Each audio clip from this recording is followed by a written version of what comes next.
이 시간에는 거룩한 장소라는 제목으로 나눔을 가져보려 합니다. 신앙생활을 하다 보면 이런 이야기들을 종종 듣습니다. 어떤 이야기냐면 어떤 교회나 기도는 그 장소에 기름 부음이 넘쳐서 그곳에 가면 기도도 잘 되고 응답도 잘 오고 병도 잘 낫는다. 이런 이야기들을 종종 듣고는 합니다. 들어본 적 있으시죠? 그래서 참 많은 신앙인들이 기름 부음이 넘치는 좀 거룩한 장소를 찾아가려고들 합니다. 근데 또 반대로 또 이런 이야기를 듣죠. 우리 시댁은 또는 우리 처가는 아니면 내 직장은 사람들이 다 예수님을 몰라. 예수를 몰라. 그래서 행동하는 거 보면 다 진상들이야. 그래서 그곳만 가면 영이 타. 그래서 마음이 심란하고 괜히 병도 나는 것 같아. 거기만 갔다 오고 나면 이상하게 시험 들어. 이런 얘기들을 합니다. 이런 얘기들 들어본 적 있으시죠? 그래서 많은 신앙인들이 좀 거룩하지 못하다. 그런 장소를 피하려고 합니다. 가고 싶지 않다. 괜히 영타.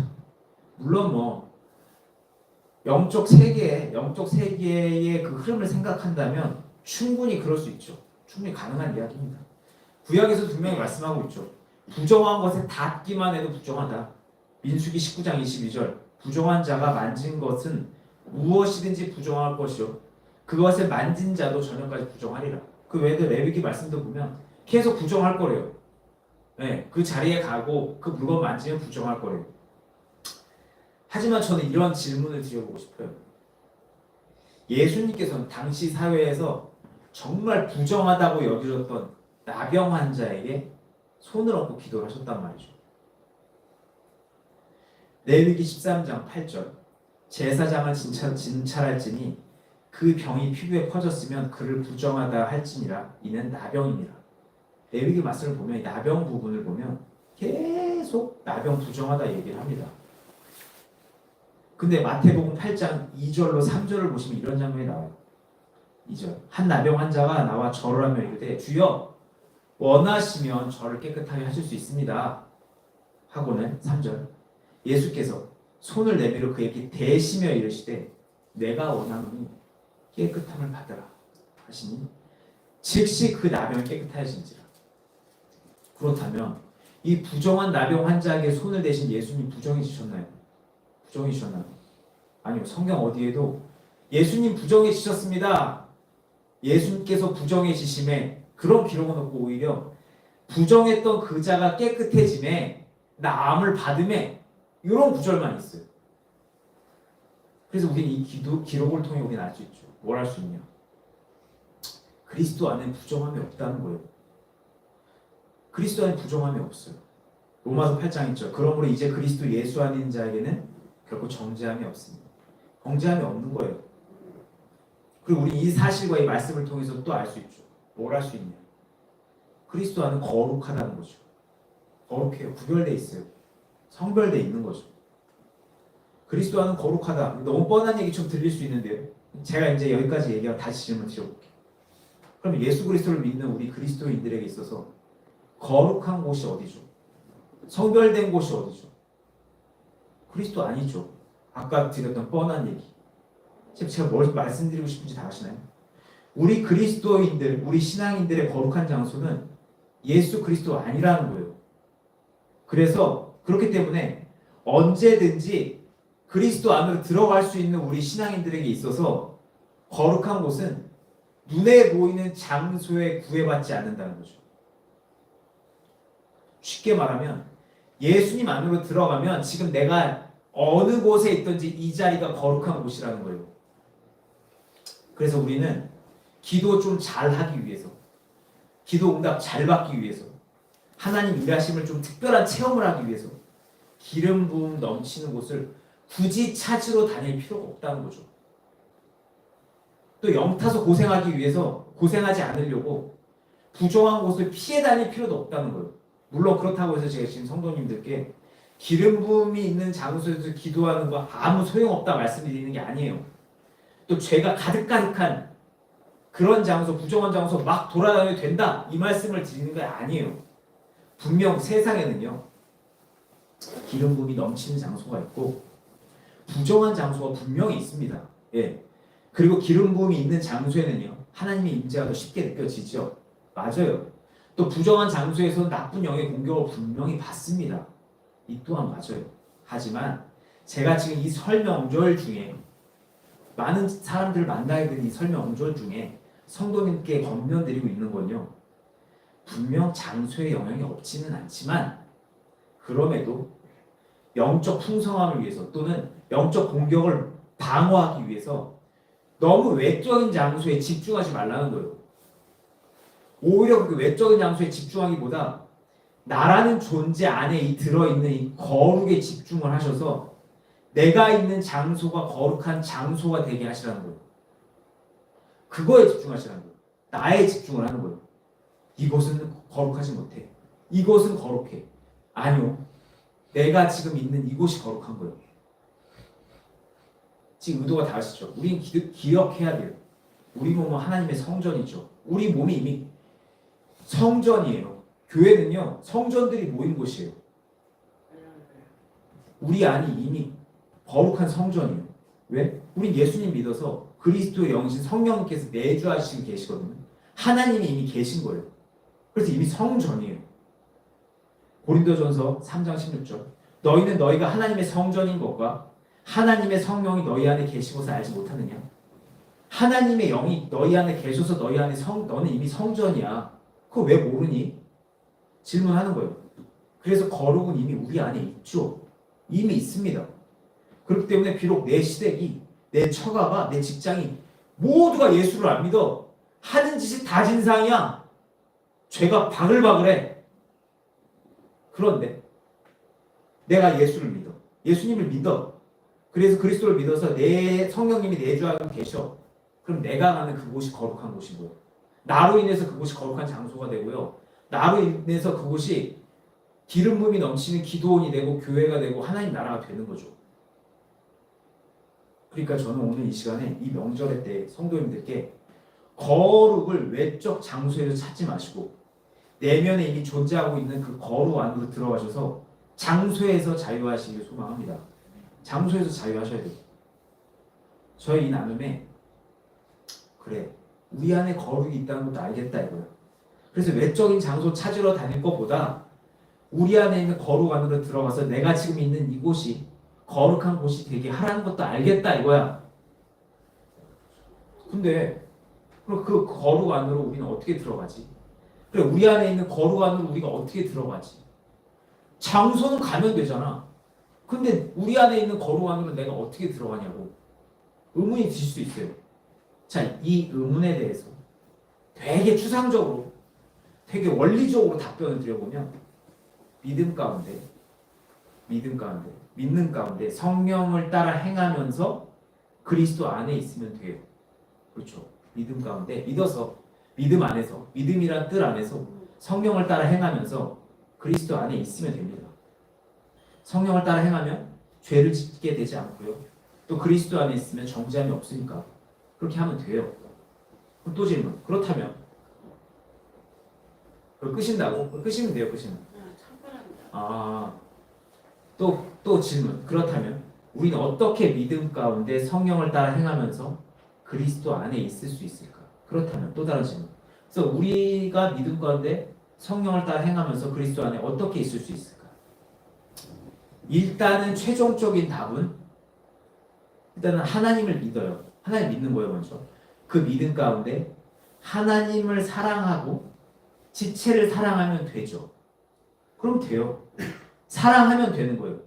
그러면 성령을 따라 행할 수 있죠. 왜냐? 하나님은 사랑이시고 사랑은 모든 율법의 완성이기 때문에 그렇죠. 그렇기 때문에 하나님을 향한 믿음으로 시작된 그 사랑 안에서 행하면 우리 그리스도 안에서 행하는 것이고 동시에 성령을 따라 행하는 거예요. 하지만 어렵죠. 신앙인들에게는 아직도 사랑 안에서 행하는 것이 익숙하지 않는 지체들도 있어요. 저도 그래요. 저도 포함이에요. 사랑 안에서 행한다는 게 어렵죠. 하나님 안에 있는 그 사랑 안에서 행하는 게 어려워요. 그럼 우리 어떻게 해야 될까? 난 아직 사랑을 잘 몰라. 그러니까 나는 이렇게 그냥 살 수밖에 없어. 이렇게 살까요? 아니죠. 그럼에도 우리는 성령님을 따라 살아갈 수 있어야 돼요. 그러면 하나님 안에 있는 그 사랑 안에서 행하기 전까지 성령을 따라서 우리는 어떻게 살 수 있을까? 제 나름의 방법이 있었어요. 그래서 전 지금까지 이렇게 살아왔거든요. 그래서 지금부터 그 방법을 한번 나눠볼 거예요. 이게 제 개인적인 방법이라 이게 정답이라고 말씀드릴 수는 없어요. 하지만 이렇게 한번 살아보시는 것도 좋을 것 같아서 한번 건면을 드려봅니다.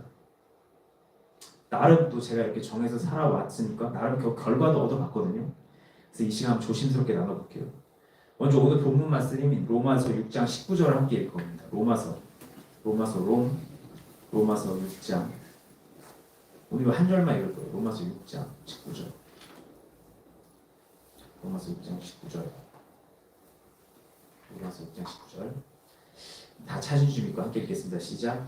너희 열심히 연약함으로 내가 사람의 예로 말하노니 전에 너희가 너희 지체를 부정함과 불법에 내주어 불법의 일복같이 이제는 너희 지체를 의에게 종으로 내주어 거룩함에 이르라.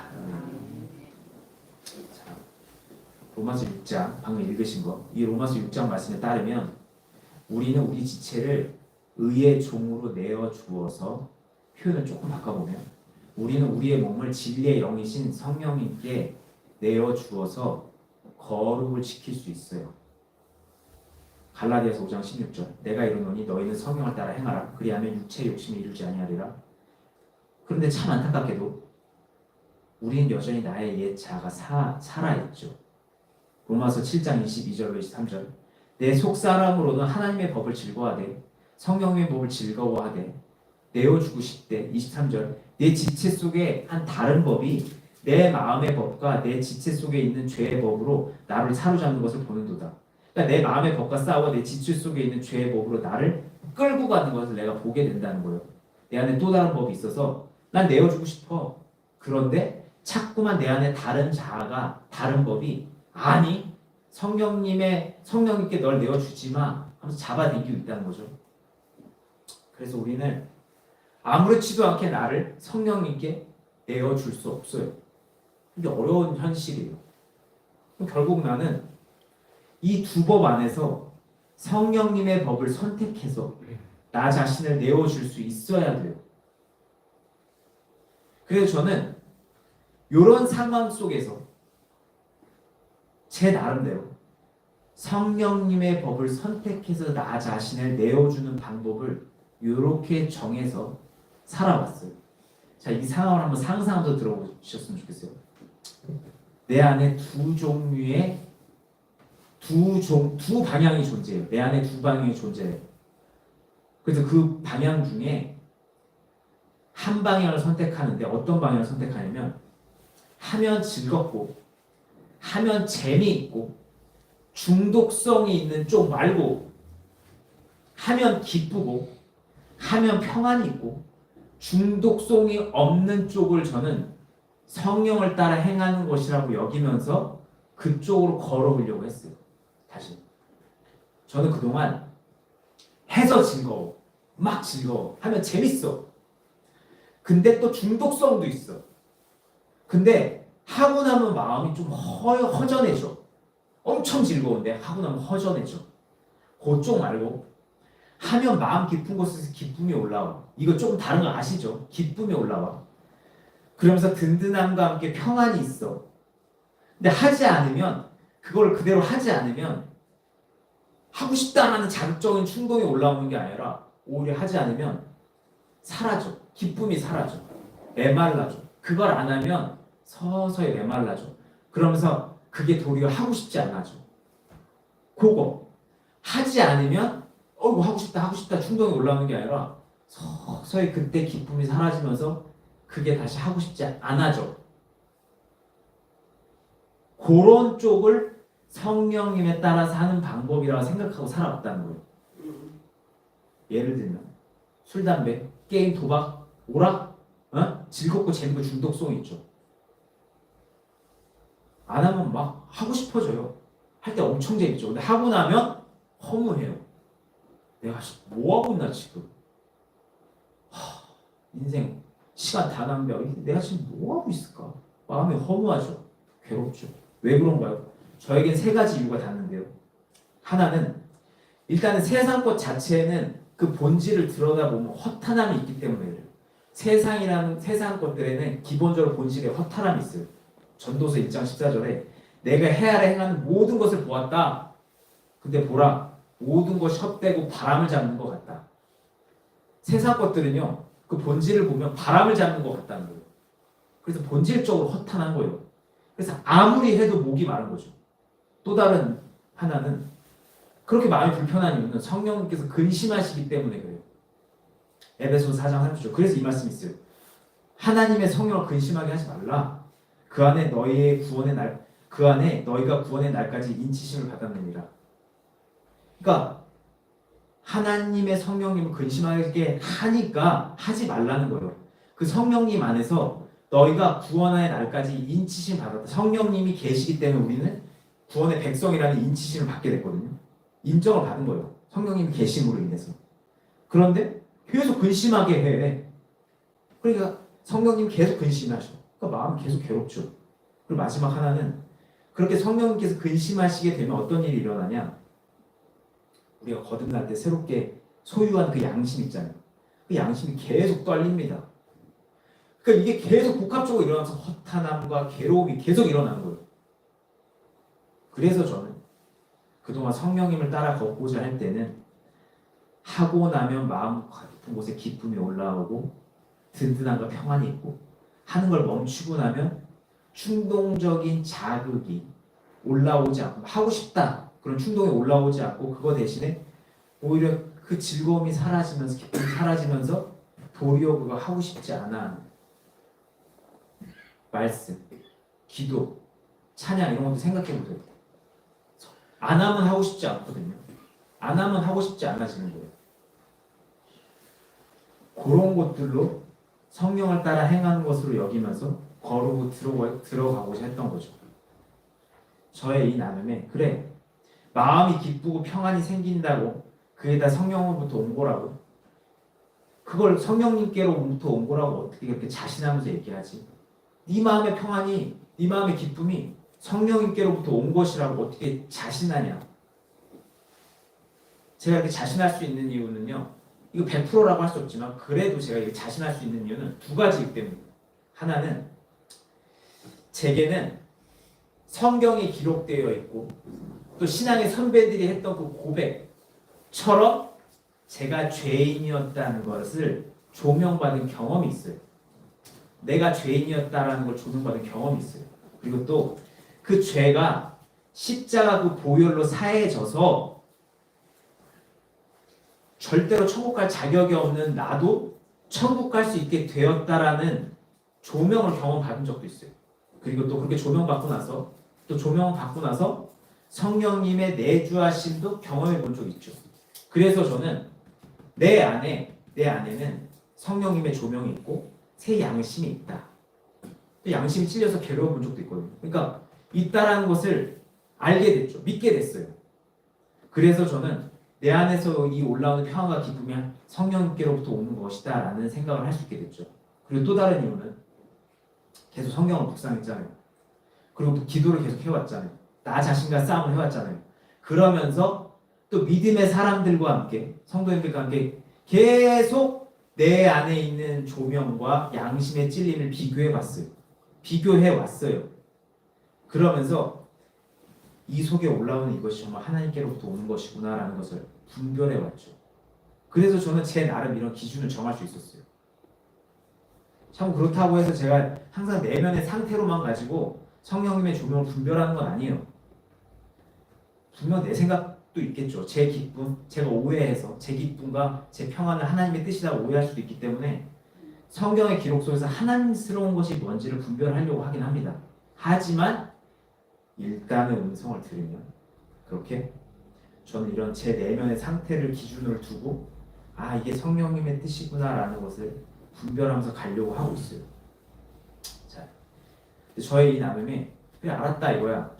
양심에 찔리지 않고 성령님께서도 불편해하시지 않는 그래서 내면에 평안이 오고 기쁨이 오는 그거 해야 되는 거 알겠다 이거야. 그런데 나는 양심이 지금 엄청 찔려도 불편해도 허무해도 도저히 유튜브 안 끊어지고 도박, 술, 담배 안 끊어지고 게임 못 끊겠다 이거야. 이럴 수 있어요. 이럴 수 있습니다. 찔리는데도 안 끊어져. 이게 선한 건 알겠는데 안 끊어진다 이거야. 그럼 어떻게 해야 되냐? 물론 그리스도 안에 들어가면 해결되죠. 하나님 만나면 해결됩니다. 근데 그럼 뭐 마냥 그러고 있을 수 없잖아요. 그래서 제 나름의 방법이 일단 또 있어요. 이것도 무조건 100% 맞다고 할 수는 없어요. 하지만 한번 이대로 한번 해보셔도 좋을 것 같아요. 어떤 방법이냐? 일단은 내가 계속 괴로워하면서 먹고 있던 거 멈추는 거 일단 멈춰요. 담배 피우는 거 멈추고 보던 거 멈춰요. 일단 멈추고 우선 무작정 문을 막고 기도를 시작하는 겁니다. 기도를 무조건 해요. 그러면 기도를 시작하면 이런저런 생각이 떠오르기 시작할 겁니다. 방해가 시작되죠. 막 여러 가지 생각이 떠올라요. 술 생각, 담배 생각, 도박 생각 막 떠오를 겁니다. 마치 구멍 뚫린 댐에 물 들어오듯이 정신없이 들어오기 시작할 거예요. 걱정도 엄청 많이 생기겠죠. 그럼 그 모든 것들이 바로 성도님들과 하나님 사이를 갈라놓은 우상들이거든요. 그것들이 계속 떠오를 거예요. 그러면 그 떠오른 것들을 다 하나님께 일러 바쳐요. 아버지, 제 머릿속에 술 생각납니다. 담배 생각납니다. 제 게임 생각납니다. 도박 생각, 유튜브 생각납니다. 이게 저를 괴롭혀요. 다 일러 바쳐요. 그리고 죄송합니다. 고백하는 거예요. 죄송합니다. 죄송합니다. 좀 도와주세요. 용서해 주세요. 기도하는 거죠. 그렇게 용서를 구하면서 하나님의 얼굴을, 하나님의 음성을, 하나님의 그 대답을 계속 기다리는 거예요. 대답해 주실 때까지 죄송하다고 보는 거죠. 그러면서 대답해 주시나 기다려 보는 거예요. 어떻게 반응해 주시나 기다려 보는 거죠.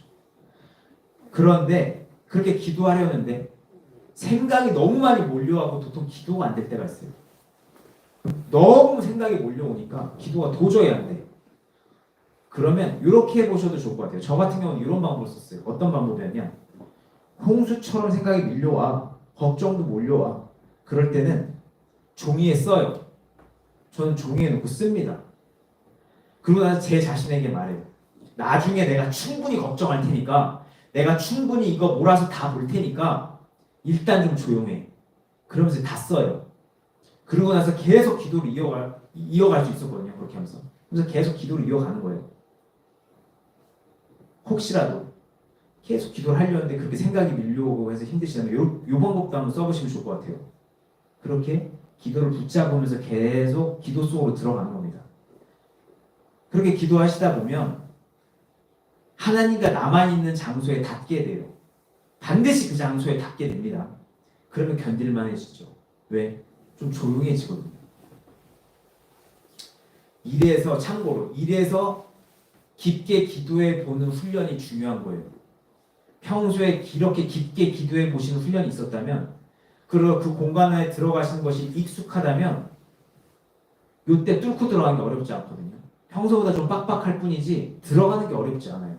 맨날 들어가는 장소니까. 어쨌든 그렇게 기도의 공간으로 들어가셔서 그 공간 안에서 성령께 조명을 받는 거예요. 그렇게 조명을 받으시면 머리가 맑아지고 마음이 가벼워지고 생각이 단순해지면서 마음의 충동이 싹 사라지게 됩니다. 그러면 그 상태에서 뭘 해야 되냐? 나의 내면의 방향을 돌리는 거예요.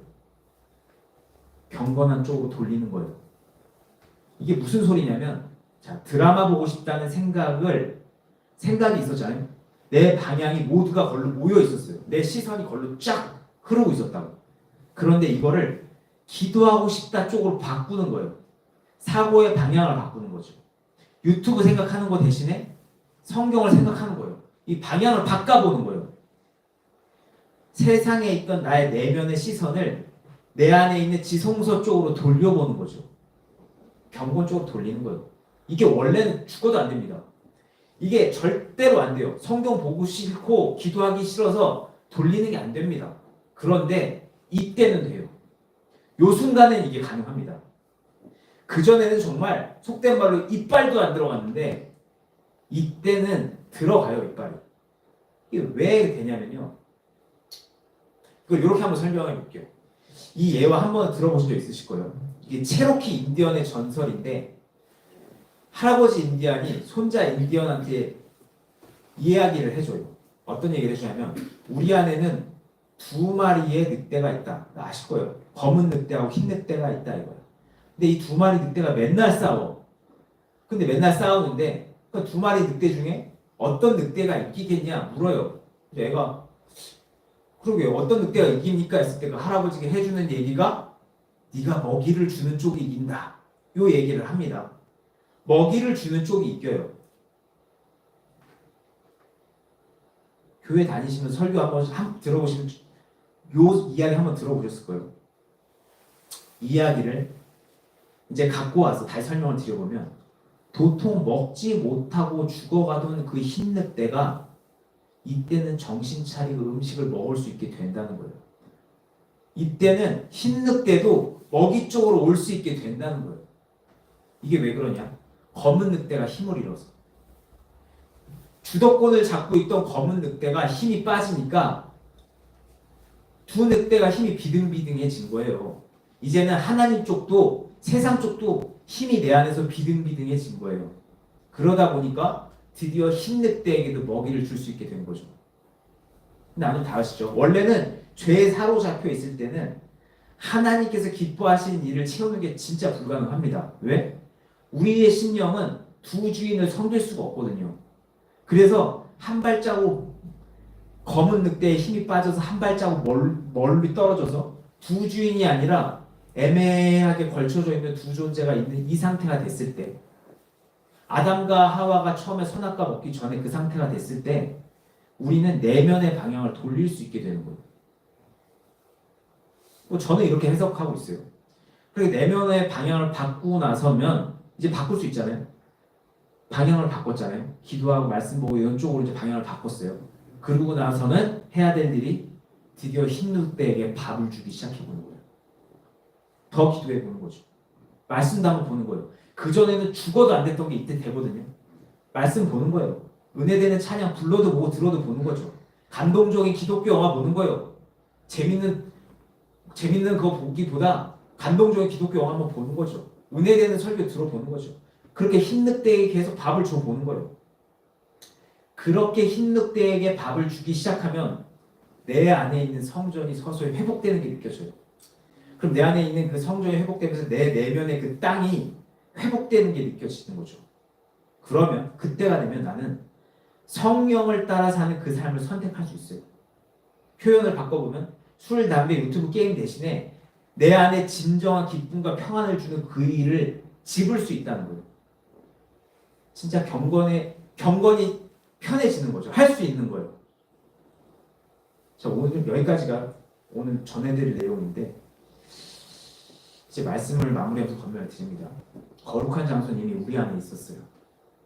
외부로도 거룩한 장소가 분명히 있고 부정한 장소도 있지만 내 안이 거룩하면 부정한 장소도 거룩한 장소가 되고 반대로 내 안이 부정하면요 아무리 거룩한 장소 가도 부정한 장소 되는 거예요. 그러니까 저는 우리 성도님들 모두가 이 내 안에 있는 이 거룩함, 내 안에 있는 이 거룩한 장소의 거룩함을 지키셔서 외쪽 장소의 그 거룩함을 초월하실 수 있도록 초월하시기를 소망합니다. 그리고 그렇게 내적인 거룩한 장소를 소유하시는데 도움이 되셨으면 해서 제 나름 오늘 거룩함을 지키는 방법에 대해서 나눠봤죠. 아까. 그 방법이 정답이라 할 수 없지만 그냥 나름 저도 그 방법을 통해서 조금 살아왔고 도움을 받아왔기 때문에 혹시라도 방법을 찾고 계시다면 오늘 나눠드린 방법 참고해 보셔도 좋을 것 같습니다. 오늘 나눔은 여기서 마치고